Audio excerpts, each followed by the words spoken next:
오늘은 정투상을 설명드릴 건데요. 정투상이 뭐냐면 말 그대로 사물을 바라보는 눈입니다. 사물을 어떻게 바라보고 어떻게 설계할 것인가. 이제 여지껏 우리가 했던 건 뭐냐면 캐드를 다루는 방법입니다. 캐드를 이렇게 씁니다 라고, 캐드를 이렇게 활용해서 도면을 그립니다 라고 배웠다면 정투상부터는 비로소 설계의 초급 단계로 들어갑니다. 왜냐하면 설계를 하기 위해선 기본 정투상을 원칙으로 합니다. 그러니까 정투상이 뭔지를 알아야 설계를 할 수 있겠죠. 또 하나, 정투상을 잘하는 사람이 설계를 잘해요. 저 같은 경우는 이제 공고를 나왔어요. 거진 1년을 정투상만 했어요. 그러니까 당연히 공고 나온 친구들이 대학교에 올라갔을 때 설계를 잘해요. 이론적인 부분에 있어서는 아무래도 인문계보다는 조금 떨어지겠죠. 그렇지만 설계에 비해서 설계를 할 때는 그 누구 못지않게 굉장히 잘할 수 있는 이유가 바로 정투상에 있습니다. 물론 정투상도 오래 하면 실력이 비슷비슷해져요. 그러니까 이제 대학교 갔는데 저는 이제 공고 나온 부류고 인문계에서 올라온 친구들이 있었습니다. 처음에 조교 선생님이 이제 그 얘기를 해요. 공고 나온 애들 나와봐라. 나갔더니 너네는 A 플러스니까 너네 할 생각 하지 말고 인문계 나온 애들 좀 도와줘. 그러더라고요. 그러니까 두 학기를 그렇게 시키더라고요. 왜냐하면 우리는 이미 그걸 다 해왔기 때문에 의미가 없는 거죠. 근데 그렇게 해서 1년이 지나고 2학년 딱 되니까 실력이 비슷해지더라고요. 왜냐면 이제 인문계에 나온 친구들이 정투상을 이해하고 설계를 이해하기 시작하면서 이제 바라보는 시야가 비슷해진 거죠. 그러면서 실력이 비등비등해진 거죠. 2학년 되니까 이제 실력이 역전이 되더라고요. 노력하지 않으면 이제 떨어지겠더라고요. 마찬가지예요. 우리가 이제 취업을 나갔는데 분명히 실력 차이가 나요. 정투상을 많이 한 사람과 그렇지 않은 사람. 그 다음에 설계를 오래 한 사람과 짧게 한 사람. 설계를 오래 했다는 얘기는 투상을 그만큼 많이 했다는 뜻이에요. 그러니까 투상을 잘하면 결국은 설계를 잘하는데 이마저도 시간이 필요하다는 거죠. 설계를 하면서 어느 정도 시간이 들어가야 비로소 완숙한 경지에 들어갑니다. 그러니까 그거를 줄이기 위해서는 정투상을 많이 하셔야 돼요. 자, 지금 그림을 보시면 두 장의 그림이 있습니다. 가번의 그림과 나번의 그림 두 가지가 있어요. 가번의 그림을 뭐라고 하냐면 투시라고 합니다. 나번의 그림을 투상이라고 합니다. 투시는 뭐냐면 원근감이 생긴 거예요. 멀리 있고 가까이 있는 거에 따라서 멀리 있고 가까이 있는 거에 따라서 원근감이 생성이 되는 거죠. 여기 올라와 있는 이 모니터가 사실은 똑같아요. 여기 있는 모니터나 저 끝에 있는 모니터나 똑같은 크기입니다. 그런데 원근감에 의해서 여기 있는 모니터는 커 보이고 저 뒤쪽에 있는 모니터는 작아 보여요. 그죠? 또 하나, 여기 벽 사이즈가 여기나 저 끝이나 사실은 똑같아요. 그런데 여기 서 있으면 어때요? 여기 공간은 커 보이고 저쪽 공간은 작아 보이죠. 그건 왜 그래요?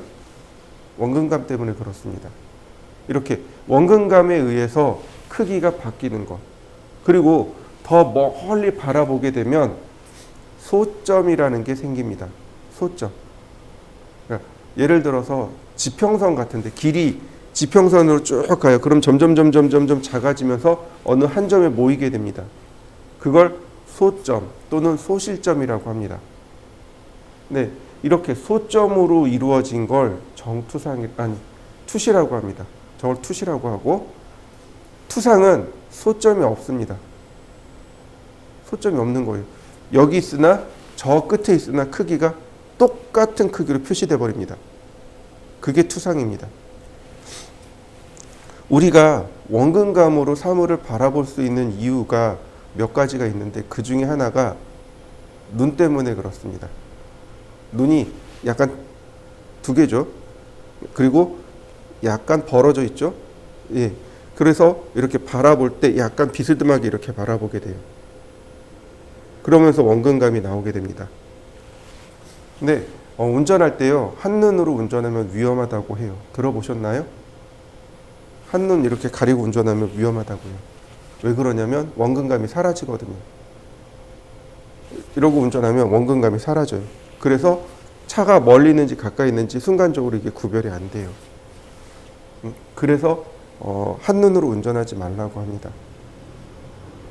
그게 이제 투상이에요. 투상은 거리 상관없이 멀리 있으나 가까이 있으나 똑같은 크기는 똑같이 표현이 돼 버립니다. 이게 투상입니다. 자, 다시 보시죠.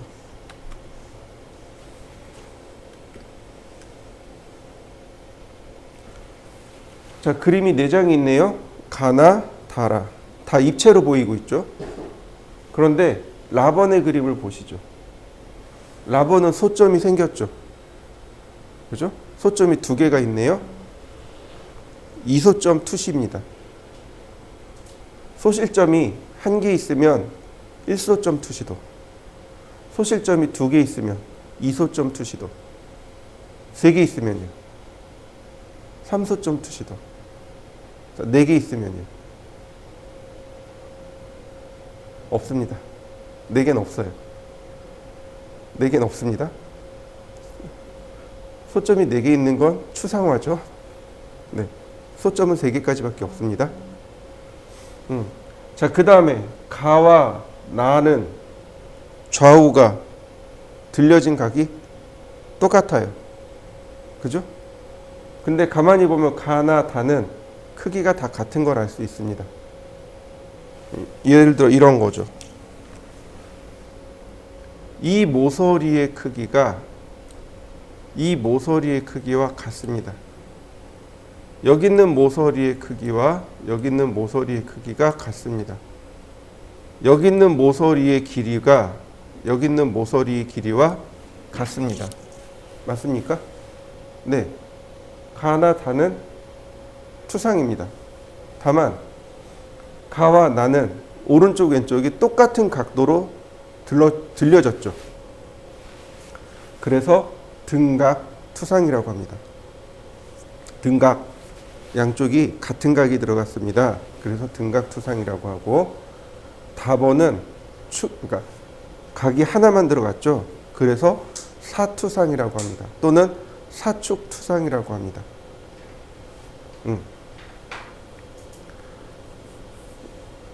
저는 저 가번도 했어요. 저 가번도 그리는 걸 해봤습니다. 요즘은 이제 저 가번을 안 그려요. 왜냐하면 3D 프로그램이 발전하면서 굳이 쟤를 안 해도 되거든요. 넘어가 볼까요? 이건 넘어가고, 자, 보시죠.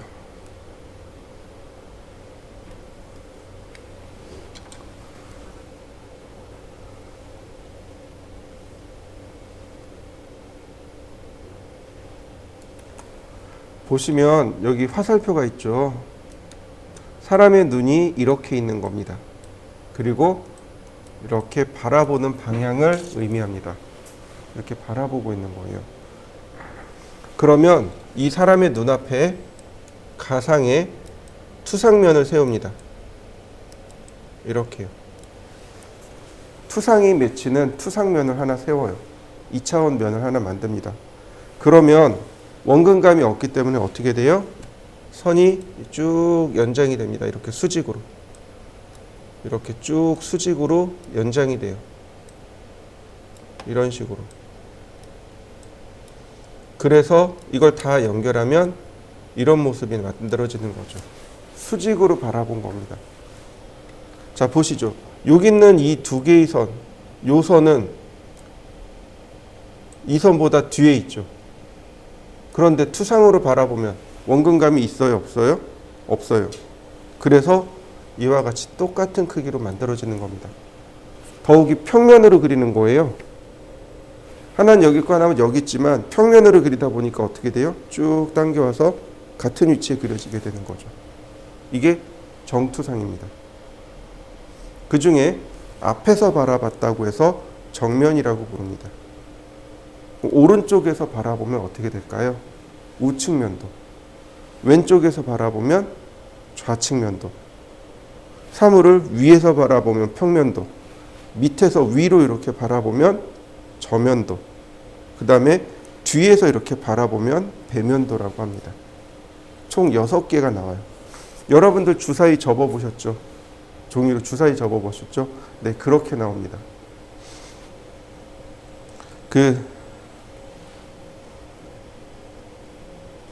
저면도, 저자가 아래 저자예요. 아래쪽이란 뜻입니다. 아래서 위로 봤다고 해서 저면이라고요. 배면은 등배자를 쓴 겁니다. 등이란 뜻이에요. 높이뛰기 아시죠? 작년에 높이뛰기 우리나라가 메달 받았나요? 4위 했나요? 되게 잘했죠. 근데 그 친구들이 높이뛰기 할 때 등으로 이렇게 넘어가잖아요. 크로스바를. 그죠? 그걸 배면뛰기라고 해요. 중학교 때 높이뛰기를 배우는데 야 이게 배면뛰기야 그러고 이제 체육 선생님이 쫙 보여주셨어요. 근데 이해를 못 하겠는 거예요. 왜 배면으로 뛴다는데 왜 등으로 뛰지? 중학교 1학년, 2학년 때니까. 중학교 1학년 때인가 2학년 때인가 그랬어요. 더욱이 제가 학교 7살에 들어갔거든요. 그러니까 중학교 1학년이면 사실은 6학년이랑 똑같은 거죠. 이게 한자로 돼 있다 보니까 이해를 못 한 거예요. 근데 문제는 뭐냐면 체육 선생님이 한자를 안 가르쳐 주시잖아요. 야, 이건 배면뛰기야 그러고 끝나는 거예요. 배면이 무슨 뜻인지 몰랐던 거예요. 나중에 알았어요. 아, 저게 등배자구나. 등으로 뛴다는 뜻이구나. 네. 등배자입니다. 그 다음, 가번은 평면도입니다. 위에서 내려다 봤을 때. 나번은 오른쪽에서 왼쪽을 바라봤을 때를 원칙으로 합니다. KS는 정면도, 우측면도, 평면도를 원칙으로 하되 상황에 따라서 좌측면도나 저면도도 넣을 수 있습니다. 건축에서는 배면도도 써요. 건물이 사방으로 그려져야 되잖아요. 그죠? 그러다 보니까 정면도의 개념이 없습니다. 정면의 개념이 없어요. 그래서 동서남북으로 씁니다. 그러니까 주출입구를 남측으로 봅니다.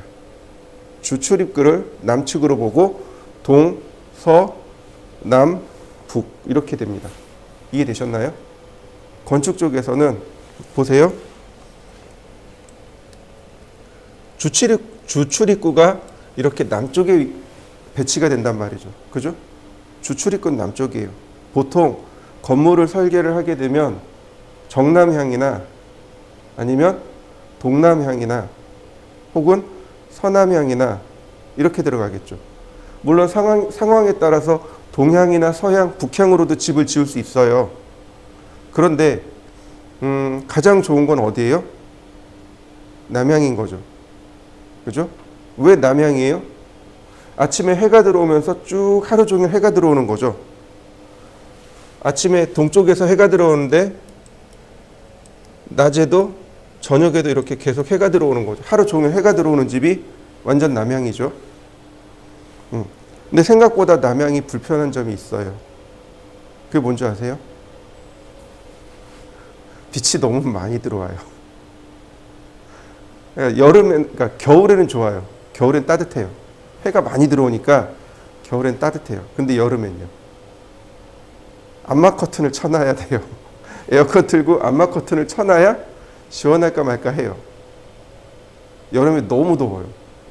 그래서 사람들이 어떻게 지어요? 동남향으로 짓습니다. 이걸 약간 삐뚤음하게 해서 동남향으로 지어요. 그럼 어떻게 돼요? 아침에 해 뜰 때, 그러니까 해가 뜰 때 빛이 같이 들어오죠. 그랬다가 정오를 지나서는 어떻게 돼요? 빛이 안 들어와요. 여름에 생각해 보시죠. 여름에 정오가 제일 더울 때죠. 근데 그때부터 빛이 안 들어와요. 그러니까 집이 식어가는 거죠. 그러니까 여름에 시원해요. 겨울에는요. 어차피 난방 틀어요. 그리고 아침에 해 뜰 때부터 정오 때까지 집이 들어오니까 그 난방이 계속 유지가 되는 거죠. 서남향은 어떨까요? 아침에 빛이 안 들어와요. 대신에 언제 들어와요? 정오부터 빛이 들어와요. 근데 문제가 뭐냐면 겨울에는 그나마 좀 나아요. 빛이 들어오니까. 근데 여름엔 어떻게 돼요? 해가 질 때까지 빛이 들어오잖아요. 한참 무더울 때 빛이 계속 들어오는 거예요. 그러니까 해가 떨어진 뒤에도 저 집이 열기가 계속 남아있는 거예요. 밤에 더워요. 동남양 같은 경우는 밤에 시원해져요. 정오부터 빛이 안 들어오니까. 근데 서남양 같은 경우는 어떻게 돼요? 저녁 때 빛이 들어오니까 밤에 무더운 거죠. 여름에 에어컨을 많이 틀어야 돼요. 근데 북향은 어때요? 빛이 아예 안 들어오죠? 결로 생겨요. 그러니까 바깥의 온도와 실내 온도가 차이가 커요. 그래서 결로가 생겨요. 그래서 북향 같은 경우는 결로 방지를 많이 해야 돼요. 결로 엄청 신경 써야 돼요. 자, 어쨌든 보시면 이쪽이 남측, 그럼 이쪽이 동측, 이쪽이 서측, 이쪽이 북측 이렇게 되는 거죠. 그래서 집 같은 경우는 동서남북으로 이야기합니다. 일반적인 사물 같은 경우는 뭐 정면도, 우측면도, 좌측면도, 배면도 이렇게 이야기할 거고요. 자, 보시면 이렇습니다. 이렇게 투상면을 일으켜 세우는 겁니다. 정면에 있던 투상면, 우측에 있던 투상면, 평면에 있던 투상면을 각각 이렇게 세우는 거예요. 그래서 오른쪽 상단에 있는 그림처럼 저렇게 만들어집니다. 정투상을 할 때 주의할 점이 있어요. 그게 뭐냐? 바로 이겁니다. 정면도하고 평면은 이 좌우 폭이 똑같아야 돼요.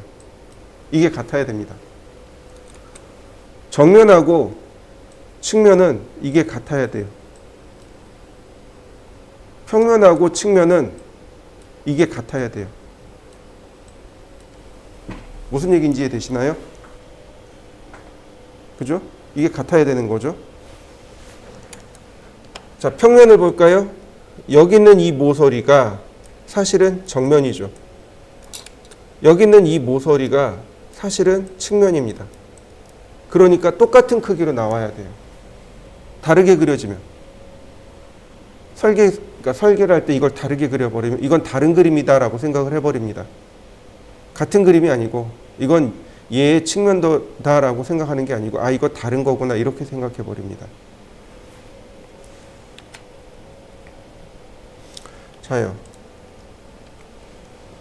가번과 나번의 틀린 점. 가번, 나번 둘 다 잘못됐다고 나와 있죠. 그죠? 자, 가번은 위치가 틀린 겁니다. 위치를 맞춰줘야 돼요. 정면을 기준으로 해서 평면의 위치가 어떻게 됐나요? 틀려진 거 보이시나요? 자, 측면의 위치가 틀려진 거 보이시나요? 네, 이러면 안 돼요.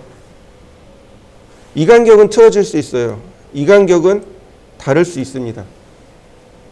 그러나 좌우 폭은, 좌우 위치는 같아야 돼요. 나번 같은 경우가 크기가 달라진 거죠. 이렇게. 크기가 달라진 거죠. 근데 이런 거 안 돼요.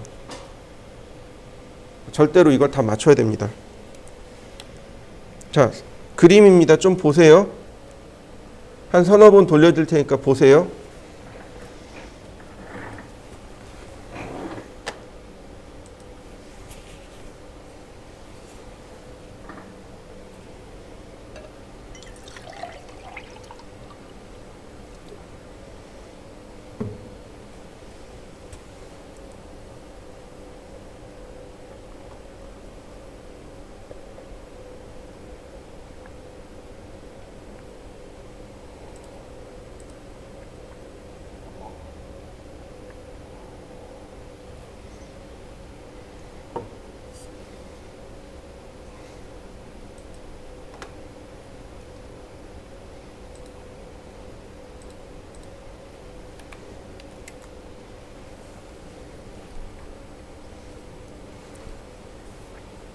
자, 이해되시나요? 이게 정투상의 원리입니다. 물론 여기 보시면 이제 일각법, 이각법, 삼각법, 사각법이 있습니다. 무시하셔도 좋아요. KS는 삼각법을 원칙으로 합니다. 무슨 얘기냐면 이런 거예요. 정면이 있어요. 그러니까 여기 일각법 같은 경우는 정면이 있으면 평면을 아래다 그리고 우측면을 왼쪽에다 그립니다. 우리가 그리는 거에 정반대가 되는 상황이 벌어집니다. 삼각법 같은 경우 정면이 있으면 우측면은 오른쪽에, 좌측면은 왼쪽에, 평면은 위에 이렇게 그려지는 걸 삼각법이라고 합니다. 이각법은요, 정면이 있으면 평면이 밑으로 내려옵니다. 우측면이 오른쪽으로 갑니다. 이게 이각법이에요. 사각법은 정면이 있으면 평면은 위에 그려요. 그러나 우측면이 오른쪽에, 좌측면이 왼쪽으로 가버립니다. 이해되셨나요? 자, 이 그림을 보면 이렇게 돼요. 평면의 선입니다. 이 수평선이 평면선이에요. 이 수직선이 우측면선입니다. 정면이 여기 있는 거예요. 이게 일각법입니다. 그럼 어떻게 돼요? 평면이 밑으로 내려오죠.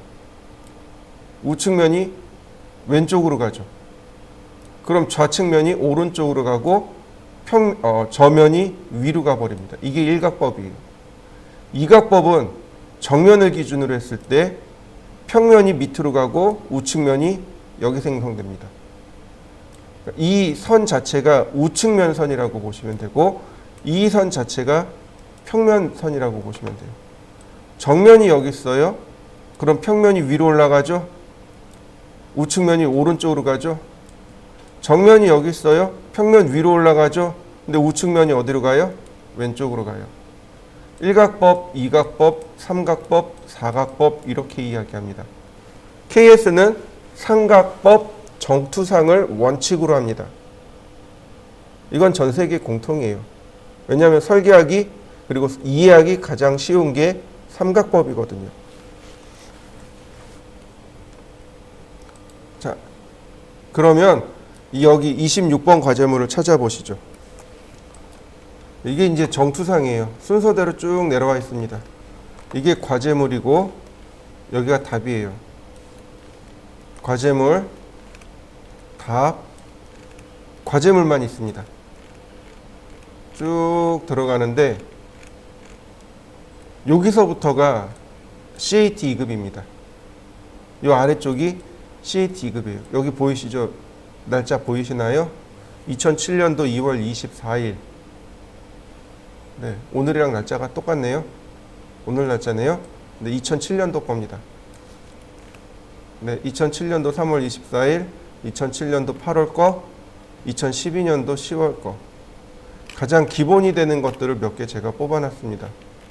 최소 이 정도를 풀 수 있어야 돼요. 정투상 이거 1시간 반 안에 이거 다 풀어서 제출해야 돼요. 1시간 반. 90분이네요. 요즘 요거만 해요. 요거만 하던가 요거보다 조금 더 어렵던가. 옛날엔 많이 쉬웠어요. 자, 이걸 전부 다 쭉 풀어보시면 되는데 정투상은 반드시 검도를 받으셔야 돼요. 잘하는 누군가한테 검도를 받으셔야 돼요. 그래야 틀렸는지 안 틀렸는지를 확인할 수 있습니다. 투상이 틀린 상태로 설계하면 큰일 나거든요. 그래서 투상부터는 반드시 검사를 받으셔야 돼요. 자, 여기 있는 과제물은 이 아래쪽, 얘는 이렇게 바라봅니다. 여기가 정면이에요. 여기가 정면입니다. 근데 얘는 여기가 정면입니다. 자, 이해되셨나요? 네, 서로 정면이 달라요. 설계를 할 때 정면이 제일 중요합니다. 정면이 제일 중요해요. 그럼 정면은 어떻게 기준 잡을까요? 여러분들이 이제 설계를 해야 돼요. 그럼 여러분들이 정면을 여기로 해야 되겠다, 여기로 해야 되겠다. 여러분들이 그 기준을 잡으셔야 됩니다. 어떻게 잡을 수 있을까요? 정면의 기준. 네? 세 면이 다 보이는 것. 네, 좋아요. 다른 사람 의견은 없을까요? 네, 좋은 의견인데 이런 거죠. 세 면이 다 세 면이 다 보이는 것도 좋은데 이거죠. 특징이 제일 많은 것. 어차피 똑같은 얘기죠. 그죠? 자, 보세요. 리모컨이 있어요. 그죠? 그러면 여길 정면 삼을까요? 아니면 여기를 잡을까요? 여기로 잡을까요? 어디가 특징이 제일 많죠? 여기가 특징이 제일 많아요. 그러니까 여기가 정면이 되는 겁니다. 이해되셨나요? 네.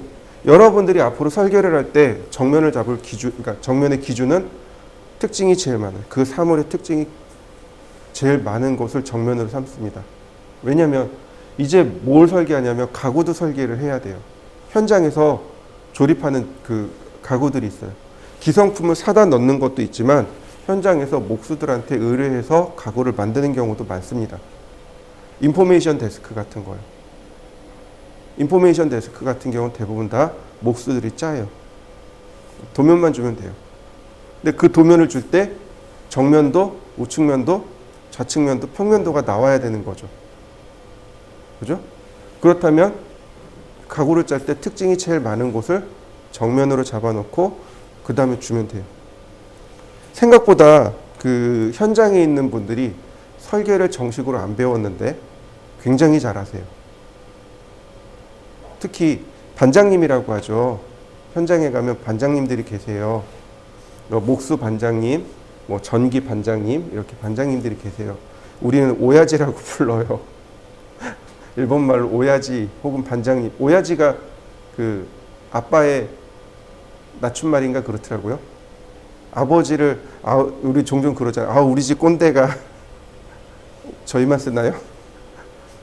그게 오야지란 뜻입니다. 오야지 작업반장님 혹은 뭐 꼰대 뭐 하여튼 그래요. 그러니까 작업반장님들이 건축 현장에서 한 30년 이상 하셨어요. 그러니까 어떻게 돼요? 항상 도면을 보는 거죠.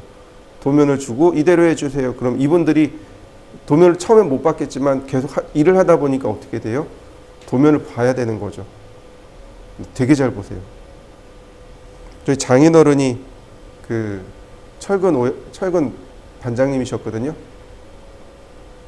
한 40년, 50년 하셨어요. 도면 엄청 잘 보세요. 다른 도면은 못 보는데 철근 도면 아주 칼같이 보세요. 그분들한테 도면 주면 다 알아들어요. 이거 이렇게 해주세요. 그러면 알아서 다 해줘요. 근데 그분들이 이제 본인들 것만 하다 보니까 다른 걸 못 봐요. 그래서 이분들이 투상이 안 되는 경우들이 종종 발생합니다. 전 많이 봤어요. 그러니까 뭐 예를 들어서 뭐 이거 가구 만들어 주세요. 여기 이렇게 해주세요. 그럼 되게 잘해요. 근데 공간을 전체적으로 딱 놓고 이렇게 해주세요. 그럼 못 보세요. 그럼 어떻게 하느냐면 여러분들이 손으로 그려줘야 돼요. 그 공간을. 예전에 이제 근무했던 그 회사 실장님이 미대 나오셨어요. 조속과. 조각하는 조속과 나오셨어요. 이제 반장님들이 이해를 못 하시는 거예요. 그러니까 이 양반이 앉아가지고 도면 딱 뒤로 돌려놓고 여기가요. 이렇게 해서 일서점으로 쭉 그려 나가는 거예요. 한 번에 쭉. 근데 작업 반장님들이 우와 그림 잘 그린다. 젊었어요. 근데 그 당시에 이제 30대 중반, 후반 요 정도 됐는데 작업 반장님들은 보통 60대거든요.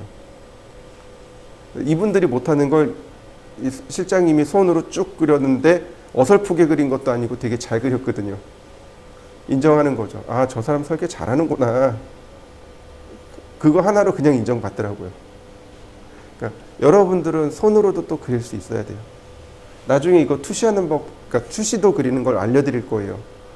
그런 캐드로 그리지 말고 캐드로 우리 투시도를 그릴 건데 A4 용지에 뒤집어 놓고 이렇게 투시도 이렇게 그려보는 연습 많이 하세요. 현장 가서 많이 도움이 됩니다. 뭐 어쨌든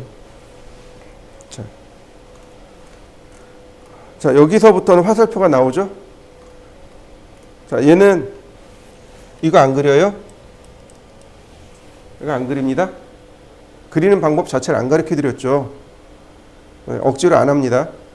그럼 얘는 뭐예요? 이거 정면도, 측면도, 평면도를 똑같이 그리라는 뜻입니다. 이게 이제 정투상이 이제 이렇게 되는 거죠. 그러니까 처음에는 내가 간단한 건 내가 그려보고 복잡한 건 따라 그리란 뜻입니다. 따라서 그리다 보면 투상이 생긴다는 얘기죠. 머릿속에 투상이 생기는 거죠. 자, 얘는 치수가 이렇습니다. 여기가 30, 여기가 20, 그 다음 여기가 10입니다. 3, 2, 1 되는 거죠. 얘는 한 눈금이 10입니다. 70, 40, 40입니다. 얘도 똑같아요. 사이즈가 눈금 단위로 올라가시면 됩니다. 이렇게 하나, 둘, 셋, 넷, 40, 하나, 둘, 셋, 넷, 다섯, 여섯, 일곱, 70, 네, 40 이렇게 되는군요. 눈금을 잘 헤아려 보시면 되겠습니다. 일단 이 12개를 먼저 그려볼 건데요. 자, 보시죠. X라인입니다. X라인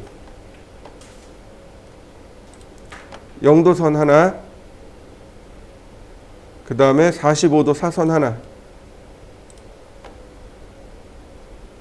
그 다음 90도 선 하나. 자, 이렇게 그려보시죠. 자, 여러분들도 이렇게 한번 그려보실까요? 자, 그 다음에 보시면은 열십자를 그린 이유가 바로 여기가 정면이 들어갈 자리입니다. 항상 정면을 먼저 기준 삼으시면 돼요. 자, 이 사선을 삭제할 겁니다. 트림 이렇게 해요. 그리고 옵셋 30mm, 자, 옵셋 20mm 이렇게 해요. 그러면 여기 네모난 사각형 나오죠? 얘가 정면이 됩니다. 자, 다음 보실까요? 그리고 라인을 이용해서 일정한 간격을 이렇게 띄웁니다. 이 간격은 없어요. 대충 없습니다. 더 짧게 하셔도 되고 길게 하셔도 됩니다. 간격을 왜 띄우냐면 여기에 치수가 들어가야 되거든요. 그래서 약간 띄웁니다. 치수가 들어가야 할 만큼의 간격이란 뜻입니다. 그리고 이와 같이 수평선을 쭉 그리시되 45도 사선을 만나면 클릭한 뒤 수직으로 내려 그으시면 됩니다. 그러면 여기가 똑같은 간격이 돼요. 예전에는 이걸 컴퍼스로 그렸습니다.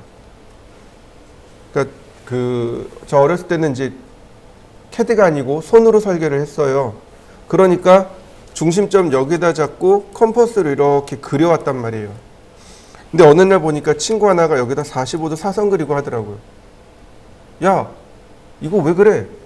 그랬더니 이 친구가 하는 말이, 야, 형이 설계를 하는데 이렇게 하면 편하대. 45도 사선은 이게 딱 맞는 거죠. 30도나 혹은 60도가 되면 안 맞는 거예요.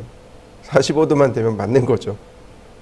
그래서 다들 신기하게 보고서는 다 따라했더니 선생님이 들고 와서 그러니까 선생님이 몽둥이 들고 와서 막 때렸어요. 가르쳐준 대로 안 한다고. 벌써부터 편법 쓴다고. 자, 그 다음 옵셋 10mm. 그러면 여기 나와 있는 이 조그만 사각형이 여기가 우측면, 여기가 평면입니다. 근데 이 사선은 어디까지냐면 여기까지만 있으면 돼요. 이렇게까지만 있으면 됩니다. 우리가 어제 배운 필렛 있죠? 필렛으로 이렇게 딱 꺾으시면 됩니다. 그러면 이 45도 사선 끝난 겁니다. 그 다음엔 필요 없는 선들을 지워야 됩니다. 이런 선들. 자, 트림, 필렛, 다시 필렛. 자, 끝났습니다. 얘가 첫 번째 정투상입니다. 자, 한번 해보시죠. 자, 다시 보시죠. 얘를 12개를 그려야 돼요. 12개를 그려야 됩니다. 나중에는 뭐 카피나 어레이라는 명령을 쓰시면 돼요. 우리 아직 안 배웠잖아요. 그러니까 이제 이렇게 합니다. X라인. 자, 이렇게요. 그 다음에 옵셋. 이런 식으로요. 다시 X라인 버티컬. 자, 그 다음에 아니 옵셋으로 갈까요? 옵셋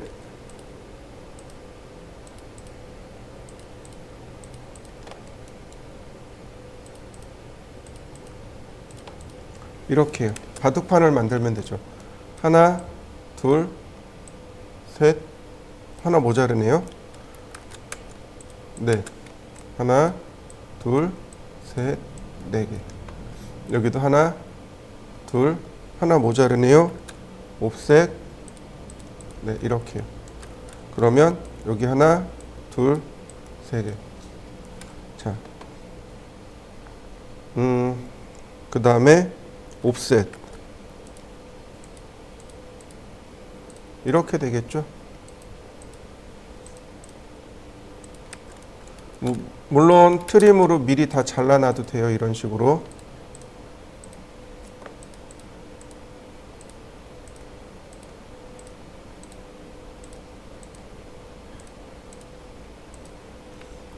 그 다음 옵셋. 그럼 이렇게 되는 거죠.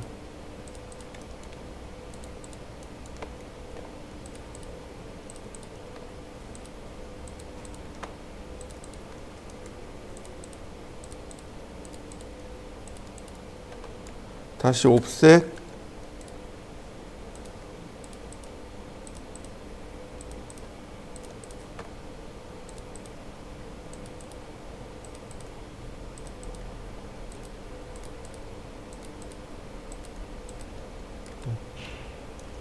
자, 이거 이렇게 아이고. 자, 그 다음에 라인을 45도 이렇게 그리면 되는 거죠.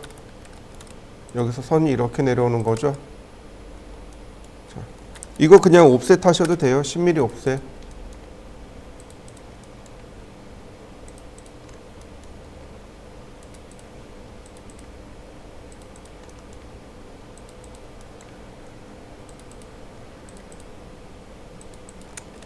그리고 라인을 이렇게 45도로 그리시면 됩니다.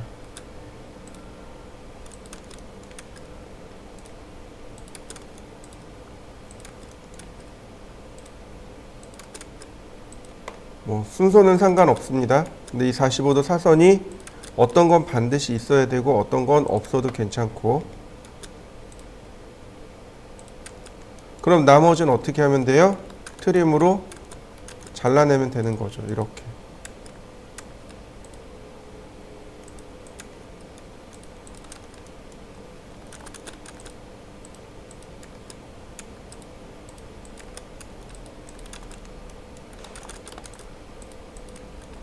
자, 여러분들도 이렇게 해서 12개를 한번 만들어 보시죠.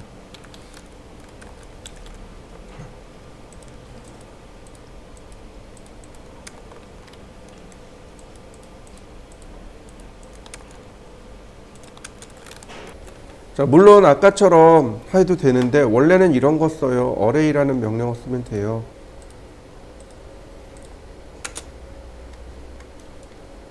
간단하게 이렇게 하셔도 돼요. 아직 안 배웠으니까 우리가 못 쓰고 있는 거죠.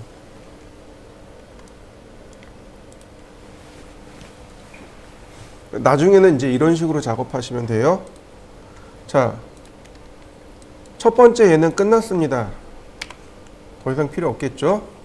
두 번째 볼까요? 여기 요만큼 홈이 졌네요. 옵셋 10mm. 자, 필렛. 트림을 써도 되지만 저는 필렛을 써봤습니다. 자, 위에서 보면 여기가 지금 위에 선이란 말이에요. 여기가 보인단 말이죠. 선을 그대로 쭉 끌고 갑니다. 지금 다이렉트로 갔죠. 실선.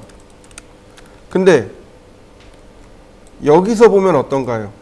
이게 정상이에요. 그러나 이 부분이 어떻게 돼요? 여기에 보여야 된단 말이죠. 라인. 자기 자신한테 한번 걸리죠? 네, 은선입니다. 자, 레이어. 은선.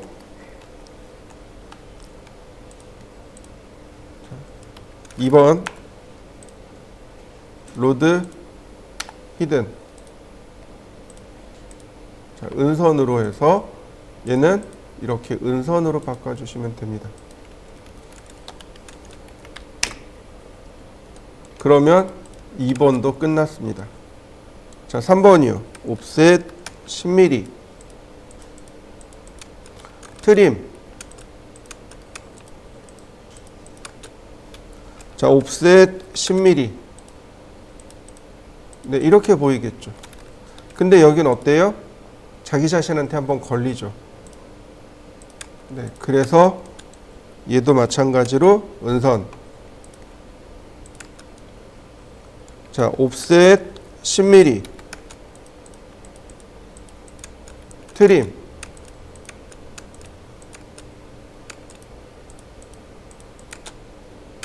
옵셋 10mm. 자, 이렇게 끝나는군요. 자, 한번 해보시겠어요? 자, 지금부터는 옵셋을 하는데 이제 은선이 본격적으로 들어갑니다. 이렇게 중간에 구멍이 난 거예요. 그러니까 여기도 똑같이 5mm 옵셋을 해주는데 이 선이 아이고 히든이 되는 거죠. 10mm. 자, 매치 프로퍼틱스로 이런 식이 되는 거죠. 얘는 좀 쉬워요. 중간점에서 중간점으로. 자, 트림으로 지우면 되겠고, 중간점에서 중간점, 중간점에서 중간점. 다만 여기서 봤을 때 안 보이는 선이니까 얘는 은선. 자, 얘가 투상이 조금 어렵습니다. 이렇게 되는 거예요. 잘 보셔야 돼요.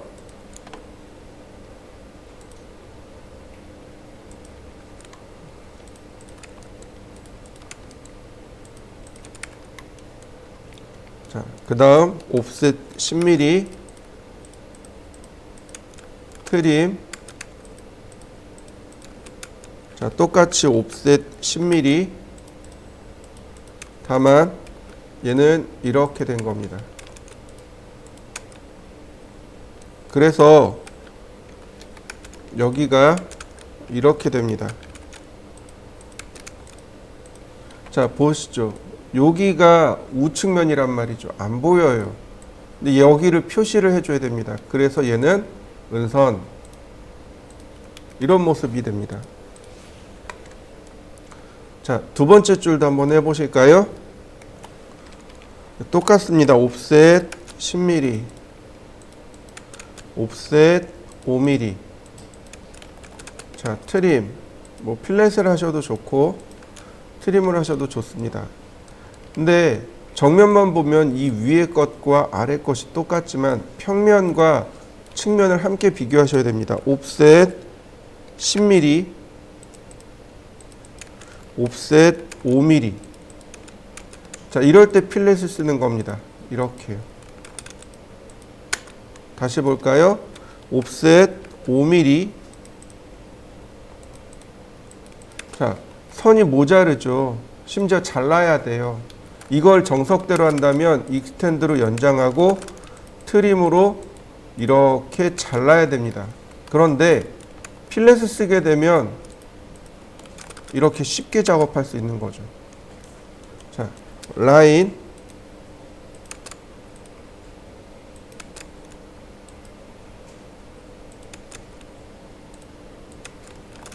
자, 트림.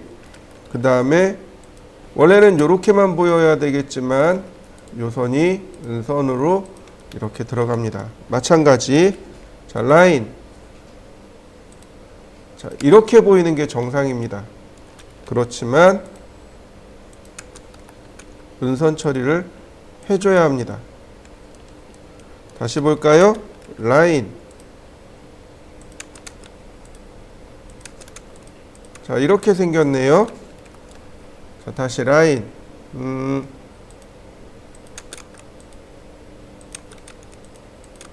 위에서 보면 이런 모양이고요.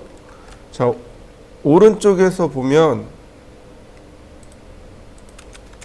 이런 모습이네요. 네, 이런 모습인데 누가 나와야 돼요? 여기 은선이 이렇게 나와야 됩니다. 이렇게요. 자, 얘는 쉽습니다. 자, 이런 식으로요. 네, 다 됐으면 45도 사선 삭제하고요. 이렇게 생겼네요. 자, 한번 해보시죠. 자, X라인 0도, 90도, 그 다음 45도. 자, 옵셋 70, 옵셋 40, 트림, 라인, 다시 옵셋 40, 필렛, 트림,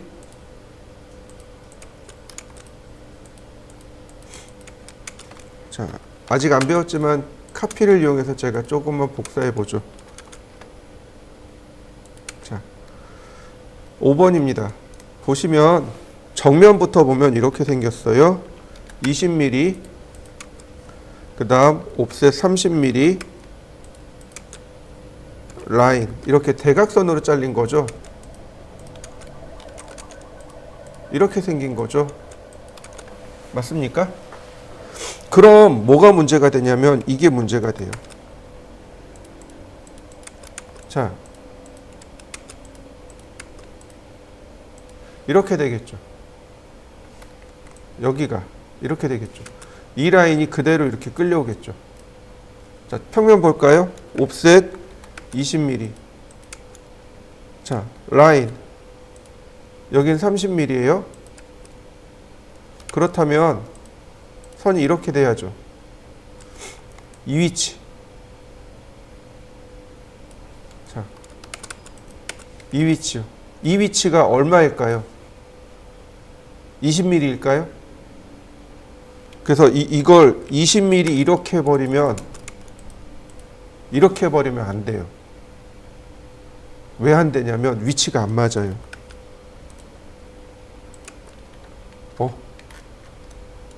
원래 이게 안 맞는데? 아, 40에 40이구나.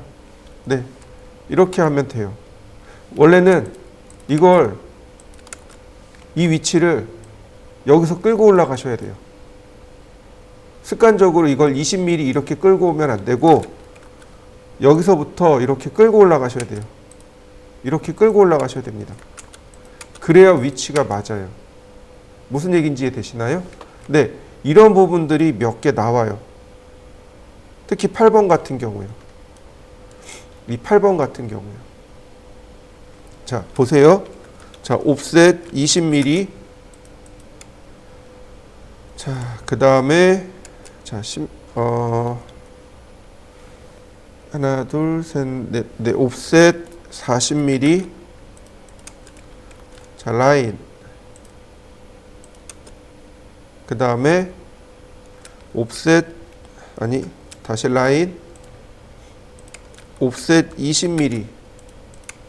라인. 이렇게 생겼어요. 이 부분이 이렇게 생겼어요. 얘가 여기 하나 또 들어가야 돼요. 이렇게. 똑같이 하나 또 들어가야 됩니다. 근데 옵셋으로 가면 안 되고, 물론 옵셋으로 갈 수 있어요. 이렇게. 여기서부터 퍼펜디큘라 해서 이렇게 옵셋 할 수 있습니다.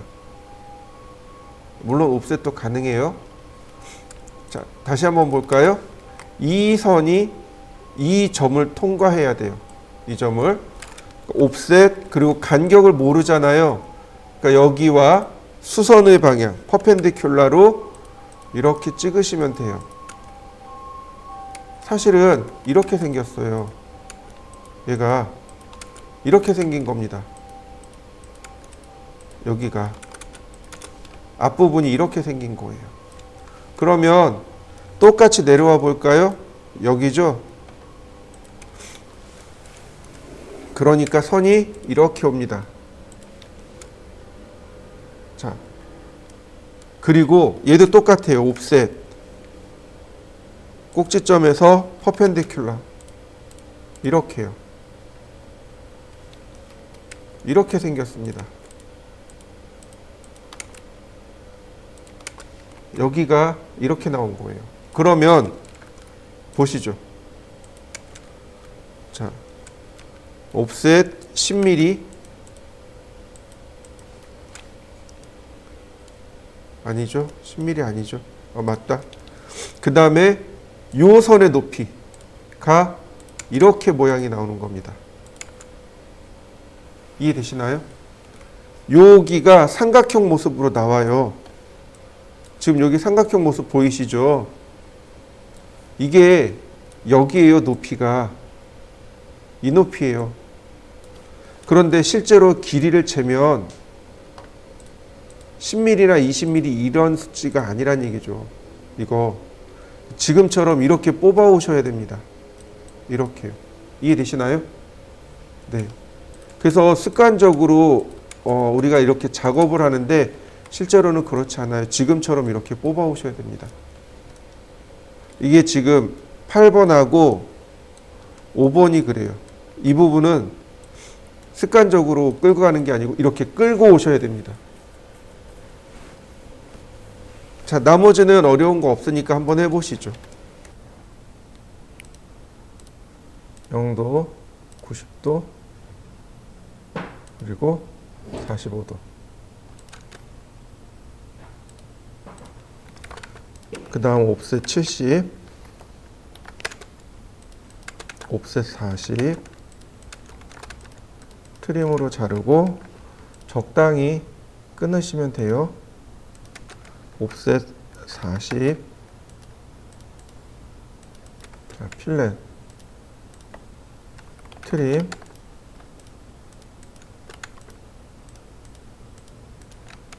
자, 하나 더 하죠. 근데 문제는 36번 같은 경우는 크기가 달라요.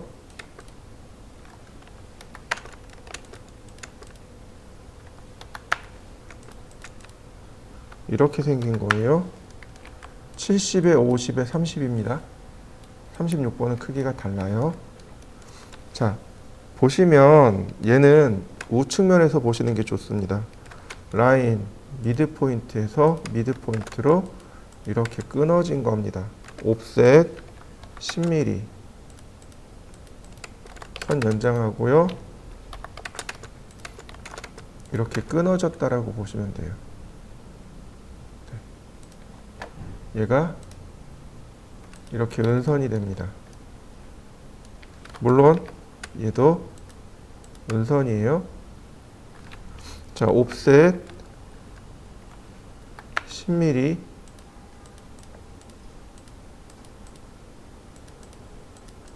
자, 그 다음 라인 이렇게 미드 포인트에서, 자, 미드 포인트로, 자, 이렇게 넣어 주시면 되겠는데, 중요한 건 뭐냐면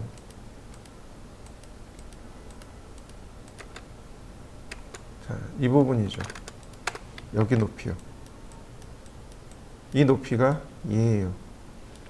그래서 얘를 끌고 와야 됩니다. 여기서부터 이렇게 끌고 오셔야 돼요. 필렛. 자, 이런 모습이어야 합니다.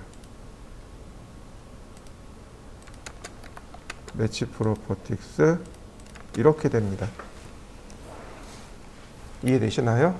이 사선으로 되어져 있는 부분은 반드시 여기서 이렇게 끌고 와야 돼요. 이건 알 방법이 없습니다. 자, 35번도 마찬가지예요. 옵셋 20mm, 옵셋 40mm, 옵셋 10mm. 선이 여기가 이렇게 일직선인 거예요. 이렇게 일직선인 겁니다. 그래서 여기 끊고 다시 그리셔야 돼요. 얘가 이렇게 은선 처리가 돼야 됩니다. 그러니까 네. 그래서 선이 이런 모습이 되네요.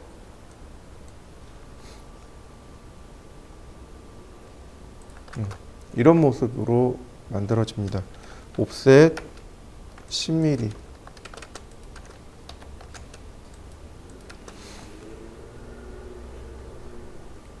네. 이게 정면입니다. 그러면 우측면 같은 경우는 이렇게 만들어지겠죠. 자, 옵셋 10mm.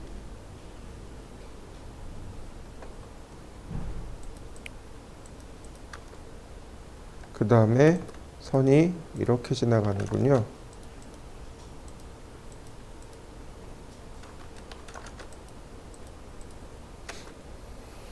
옵셋 10mm.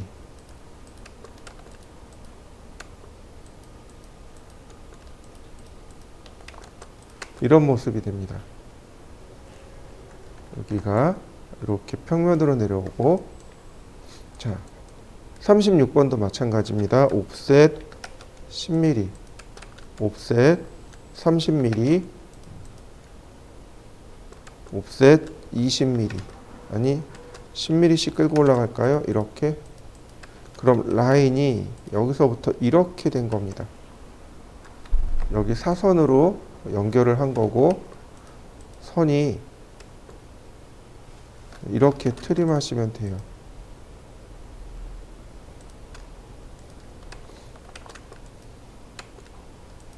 이렇게 생긴 겁니다. 이게 정면에서 봤을 때 이런 거고요. 측면에서 보면 이 높이를 알지 못하기 때문에 이렇게 끌고 와야 합니다. 옵셋 10mm, 트림. 자, 이렇게 끝내시면 안 되고요. 이렇게 끝내면 안 되고, 요 부분이 이쪽에서 봤을 때 감춰집니다. 그래서 여기서 이렇게 끌고 와야 돼요. 이렇게 스냅, 보스냅 트래킹을 이용해서 이렇게 가져와야 됩니다. 얘네들이 은선 처리되는 겁니다. 이렇게.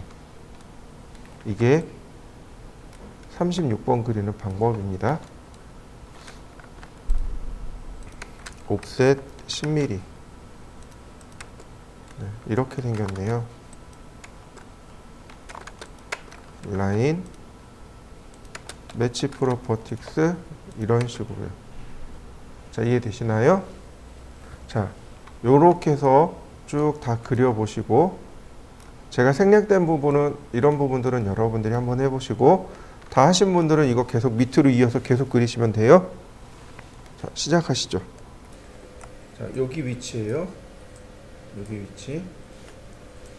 자, X라인.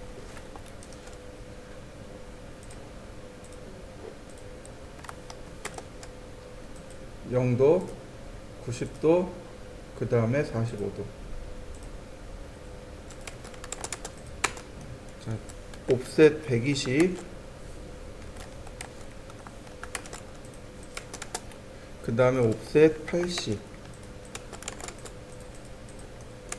라인.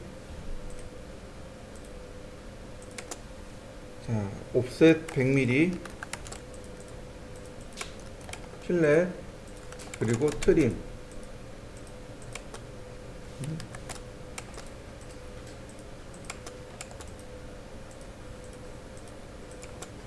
자, 옵셋 30. 자, 이렇게 생겼습니다. 그게 요 부분이 어디냐면 이 부분이에요. 그래서 옵셋 30, 라인, 이렇게 생긴 거죠. 바로 이 부분. 자, 높이가 위로 올라갑니다. 옵셋 45. 네, 여기 서클 반지름 15. 여기가 중심선입니다. 여기가 중심선이에요. 이렇게 생긴 거죠. 그러면 누구 선이 나가야 되냐면 이 두 개의 선이 끌려가야 돼요. 선이 이렇게 끌려옵니다. 이렇게요. 근데 선이 하나 더 끌려와야 돼요. 자, 보세요. 여기가 지금 원통이잖아요. 여기가 선으로 보일 거 아니에요. 그죠? 그런데 여기가 직선인가요? 여기 곡선인가요? 곡선이죠. 무슨 얘기인지 이해되시나요? 여기가 원통면이기 때문에 우리가 이렇게 놓고 봤을 때 여기가 배가 제일 불룩한 부분, 가장 불룩한 부분이 선으로 보이는 거죠. 그러면 여기서 보면, 도면에서 보면 여기가 제일 낮은 부분인가요? 아니면 여기가 제일 낮은 부분인가요? 제일 낮은 부분이 하나 더 있는 거죠. 네, 저 선이 바로 은선으로 나오는 겁니다. 그래서 트림이 이렇게 잡히는 거예요. 얘가 은선으로 잡힙니다. 이렇게. 자, 여기도 마찬가지예요. 라인, 눈에 보이는 게 이 선이에요. 그러니까 이렇게 갑니다. 이렇게 갈 수밖에 없겠죠. 근데 중요한 건 누구예요? 바로 여기 있는 쿼드란트 포인트. 이 점이 보인다는 사실인 거죠. 위에서 보면 이렇게 보인다는 얘기인 거죠. 그래서 이 선이 뭐가 돼요? 은선이 돼요. 이런 모양이 되는 겁니다.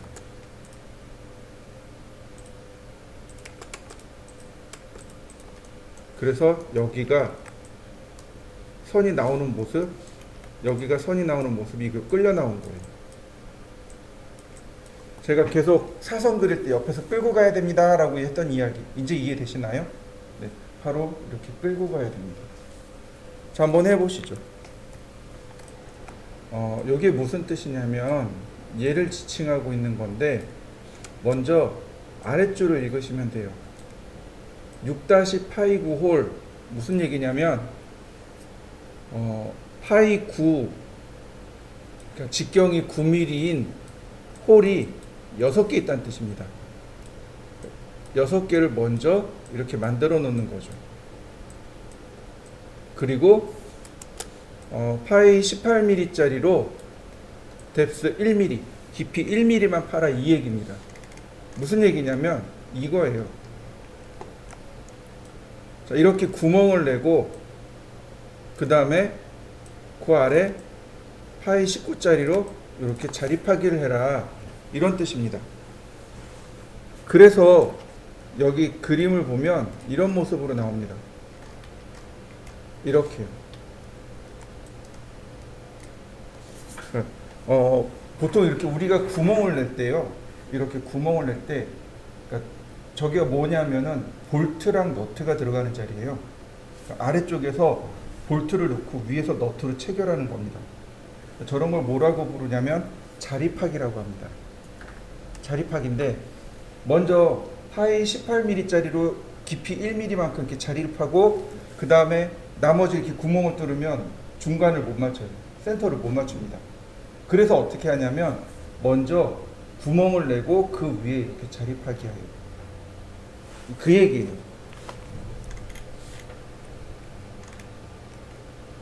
보시면 이게 이제 그 얘기예요. 파이 9짜리로 먼저 구멍을 내라. 그리고 개수는 6개이고 파이 18mm 짜리로 깊이 1만큼만 이렇게 파내라, 이 얘기입니다. 그 여기 확대해서 보시면은요, 이렇게 나옵니다. 여기 은선이에요. 은선으로 이렇게 돼 있고 이렇게 들어갑니다. 은선으로 이렇게 들어가야 돼요. 이해되시나요? 네. 다시 설명하자면 은선으로 이렇게 들어가고 은선으로 이렇게 들어가야 됩니다. 이게 그 얘기예요. 그 다음에 여기 보시면 2-12.5 홀이라고 돼 있죠. 저기 오타 난 거예요. 파이가 빠진 겁니다. 네. 이어서 해보시죠.